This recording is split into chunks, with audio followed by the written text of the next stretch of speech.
Hello, everyone, and welcome back to Godsall's Turnbuckle, and we are back with more predictions. As kind of anticipated, because we've had a pay-per-view bonanza over the last week. Of course, last Sunday was All In. Tomorrow is going to, or actually going to be a little bit later today based upon the release, is going to be WWE Payback. And of course, Sunday, the predictions we're going to be doing here today is for AEW All Out. I may mention to it in my WWE Payback predictions for AEW's All Out. There's a good chance that I will be watching the pay-per-view, but I won't be doing live reactions just because of how plans worked out for that one. So there won't be any live reactions for this, but all in all, let's still go ahead and do the predictions for this.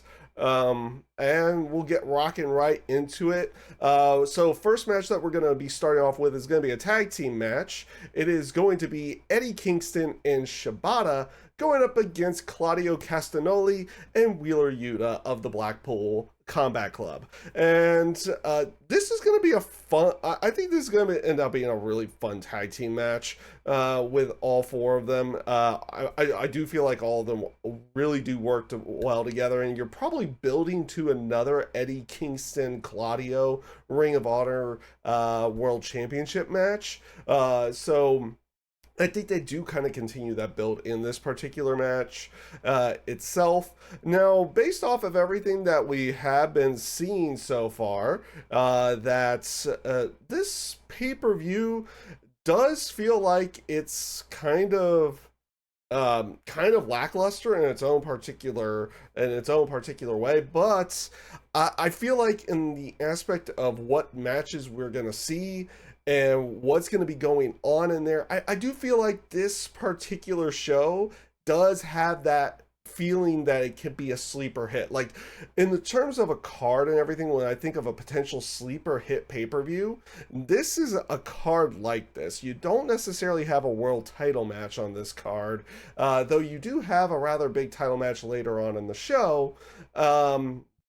And just overall, like, the card itself doesn't scream like it's a must see, but if you do end up watching it, you're probably going to be in for something really good. And I do expect that with this particular match as well. Like I said, they have that potential of building up a Ring of Honor program with Eddie Kingston and Claudio Castagnoli. I know they had done that recently with the Ring of Honor World title, but they can kind of come back to that in this particular one.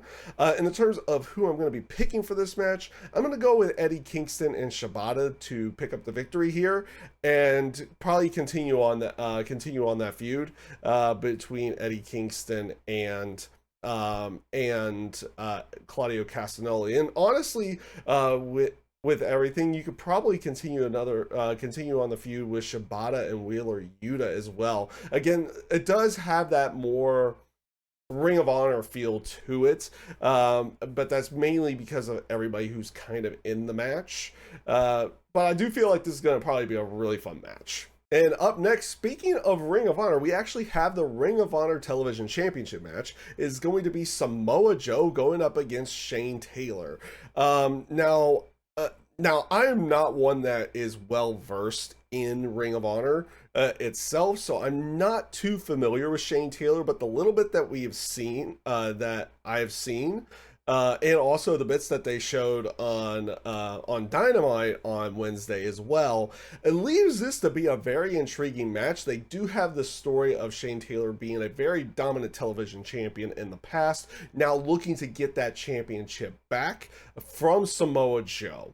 And honestly, based off of like the stuff that they were seeing and the other stuff that I've been able to watch a little bit afterwards, I feel like this has again that potential of being something really good if they go out there and are kind of given the time, or however it ends out working with that. But this has a potential of being really good. In the terms of if we're going to see a title change in this one, for my prediction, I don't see a title change happening here. I do see Samoa Joe picking up the victory in this one. And up next, we're going to keep the Ring of Honor trend going because it's going to be for the Ring of Honor Tag Team Championships. It's going to be the new champions, MJF, the world champion, AEW's world champion, and Adam Cole going up against the Dark Order, who won a battle royal on Rampage. Now, it's been a while since we've seen the Dark Order. No, sorry. It's been a while since we've seen the Dark Order around a lot on AEW. They've been kind of focusing more on Ring of Honor itself as of late.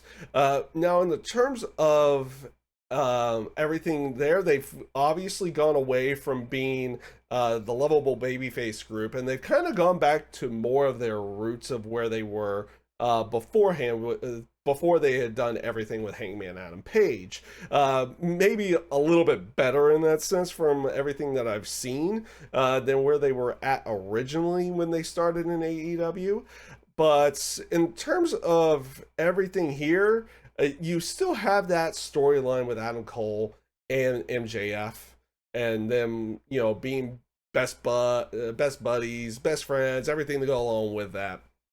It's not something that I see them ending a week after they've had the Ring of Honor tag team titles, and also a week after the All In pay-per-view as well. So I do see MJF and Adam Cole picking up the victory here. They're going to keep the Ring of Honor tag team titles. Honestly, in terms of title changes throughout the night, I'm not sure how many of those we're actually going to see, but it should be interesting to watch how everything goes with this particular pay-per-view. And up next, it is going to be Bullet Club Gold going up against FTR and the Young Bucks. And what can you say? Like I said, in terms of building this pay-per-view and what matches we've really gotten to see or get built up to in this particular on this particular show, it's been kind of just like, get them out there throughout the week. You didn't have many matches announced before All In, and now it was just like, rapid, here's a match, here's a build to a match. And this was kind of set up with a backstage segment with FTR and the Young Bucks talking. Bullet Club Gold interrupted, and we have a match on this one. Now, like I said, FTR and the Young Bucks are coming off their fantastic tag team title match at All In. Bullet Club Gold's coming off of a victory from All In as well when they teamed up with Takeshita to beat Omega, Kota Ibushi, and Hangman Adam Page. So I in this particular match, I see FTR and the Young Bucks winning. I don't know if this is going to continue on a particular feud with the Young Bucks and FTR, or if they do something afterwards, or if it's something that the Bucks are going to start going after Jay White, Juice Robinson, and the Guns afterwards as well. We'll see how that ends up playing out, but I do see FTR and the Young Bucks winning this match. And up next is going to be Kenny Omega going up against Konosuke Takeshita. Like I said, you had the 6-man tag at All In. Takeshita got the pin over Kenny Omega, leading into the one-on-one match. So now we finally do get that one-on-one match. We'll be getting it All Out versus All In. Now, in terms of predicting this one, I think I have to go with Kenny Omega. This again is going to be a match where I feel like it's going to be a lot of fun to watch. A Kenny Omega singles match is something I've usually always personally enjoyed. The way he tells his story inside the ring, everything to go along with it. I feel like they'll work that into this particular match, and it does have a lot of fun to it does have that potential of being a lot of fun in the terms of being it's the match itself. Now, in terms of who's winning this one, Takeshita got the pin at All In.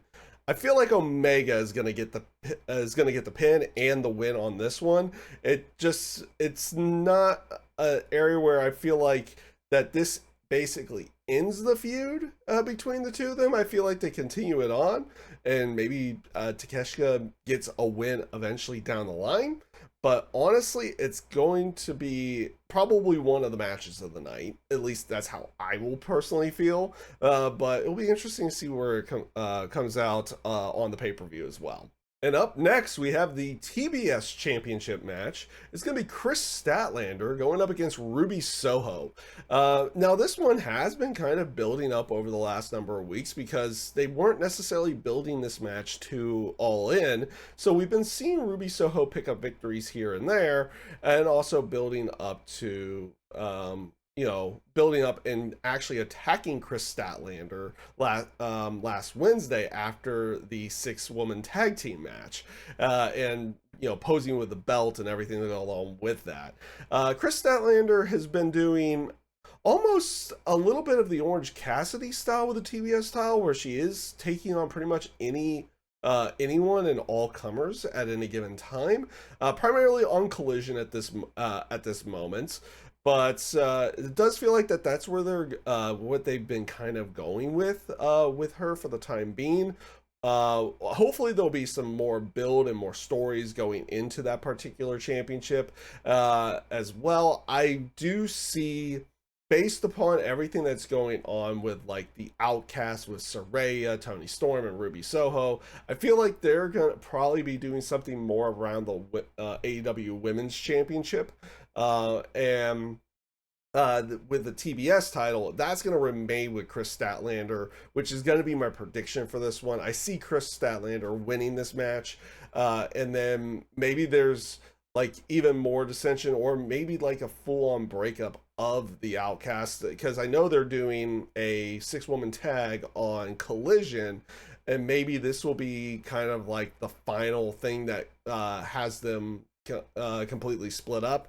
We'll see how that particular storyline ends out working, and it should be interesting to see what they can do throughout the rest of the women's division. It does look like they have the potential of multiple stories being built to at this time that don't necessarily revolve around the championships.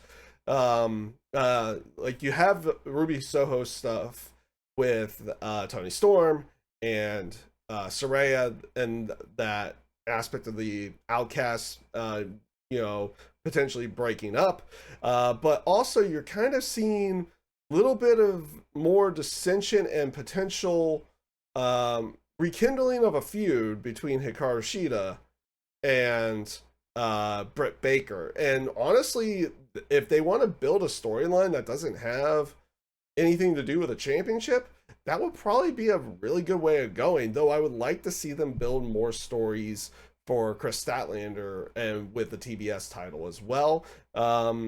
Maybe we're seeing a little bit of a turn of how they're booking the women's division, though I don't know if that's the case. Time will only tell with that, but it seems like they have the potential of feuds and multiple feuds going on at once. So we'll see where everything ends out going with that. And as mentioned before, I'm going to go with Chris Statlander winning this match. And up next, it is going to be Miro going up against Powerhouse Hobbs. Since coming back, Miro has basically been undefeated. He's been focusing mainly around Collision and basically just winning every single match that is going out there. Powerhouse Hobbs kind of in the same boat to go along with everything. And honestly, this has the potential of being, one of those really, I feel like it can be a really good match on that side. You got two guys, rather, big, powerful men going at it in a match. Always has the potential of being something good. At least to me personally, I don't necessarily know with everyone else, but I feel like this is a match that can be rather enjoyable. In terms of who I see winning this one, I could see them wanting to put Powerhouse Hobbs over, though with how everything is going at this moment, because I feel like Powerhouse Hobbs has been kind of getting the main control of the feud at this moment. I will see Miro picking up the victory on this one, so I'm going to predict Miro to win this. And up next is going to be for the TNT Championship. It is going to be Luchasaurus going up against Darby Allin. And we saw everything that happened in the coffin match with Swerve Strickland and Christian going up against Darby Allin and Sting. Really fun match, everything with that one. This has that potential as well being really good. You have Luchasaurus, the big tall guy going up against Darby Allin, who has a lot of fight and a lot of speed behind him, but is definitely undersized in this match. And again, a style like that does work in the terms of telling a potentially good story inside of a wrestling match. Now, in the terms of everything here, oddly enough, I feel like a lot of people would see Darby Allin winning this one. I think it's Luchasaurus that ends out winning this, because it has always seemed like Darby Allin kind of gets the upper hand in these particular matches, with rare and few exceptions to that. And I see them keeping that title on Luchasaurus and playing the whole aspect that Christian thinks he's the TNT champion, but it's actually Luchasaurus. And maybe you can even lead that to a potential breakup between the two of them. It's like Luchasaurus, like, I am the actual champion, I'm the recognized champion, and destroys Christian, or they end up having a match or something to go along with that. That there's a potential for something like that, though they haven't really gone that route in the terms of the story yet. So I'm going to see Luchasaurus picking up the victory here. He's going to keep the TNT title. They'll continue this thing on with him and Christian, and hopefully they can kind of build more stories beforehand, and then keep going forward with Luchasaurus, and then maybe he does something with Christian once again down the line. And up next is what I think is going to be the main event of the show, especially with everything that's happened with backstage rumors and everything. That's for a completely different, or not necessarily backstage rumors, but backstage altercations. That's for a completely different video, if I want to decide to talk about that. But what I think is going to be the main event of the show is going to be Orange Cassidy going up against Jon Moxley, and that's going to be for the AEW International title. This has been actually quite good. Like, what they've been doing with Orange Cassidy with the International title, I think has actually been really good. He continually still defends the title, but is showing more and more signs of being beaten up and worn down. And does it eventually, like, when is enough going to be enough, and somebody's going to end up beating him? And what they've also done to kind of set this up, I think, is pretty good as well. Though I would have probably reversed the aspect of how we got to this match, where maybe it was Jon Moxley versus Penta to see who would face Orange Cassidy. They do have kind of a feud there that they could really work off of, based off of Moxley taking out Rey Fenix before Stadium Stampede. That is like one minor change that would be made there. But you have the aspect of Orange Cassidy, he's pinned Claudio Castagnoli. He's pinned Wheeler Yuta. Now he wants Jon Moxley. And now he gets Jon Moxley in this one. And like I said, they've been playing off this aspect that the more and more title defenses that Orange Cassidy has, the more beat up he gets. And it's not because of just the amount of championship defenses, but it is the frequency of them as well. And honestly, just based off of everything that they've done, and everything, like with the matches that have been set up, I feel like this would be the main event of the show. This just feels like it should be the main event of the show at this point. In the terms of who I'm going to pick to win it, I do see it being like, in terms of what they've been telling the story of, like, how far can Orange Cassidy go? This is kind of that stopping point. I'm gonna pick Jon Moxley to win this match, and take the international title off of Orange Cassidy. in this one, and I do feel like it's going to be a really good match. And again, it could be and probably based off of like who's on the card at this point, should be the main event of the show. Just based off of how they built it up and everything, it's the only story and match that screams that this should main event the show at this point in time. I do know that they have a setup for potential 10th match. I don't necessarily know if that's going to be the case, though they do have a thing on Collision Saturday night for Ricky Starks challenging Ricky the Dragon Steamboat for a strap match at the pay-per-view. There's a potential for that being there as well. We'll see if that ends out actually happening. So they do have the potential of having a 10th match there. But that is all of my predictions for AEW All Out. And honestly, if you ended up liking the video, feel free to give a thumbs up to the video. If you dislike it, you can always give a dislike as well. I will not have my feelings hurt by that, because if I need to change something, then I need to change something. But with that being said, though, everybody, I hope you all take care, stay safe, stay healthy, and have a great rest of your day.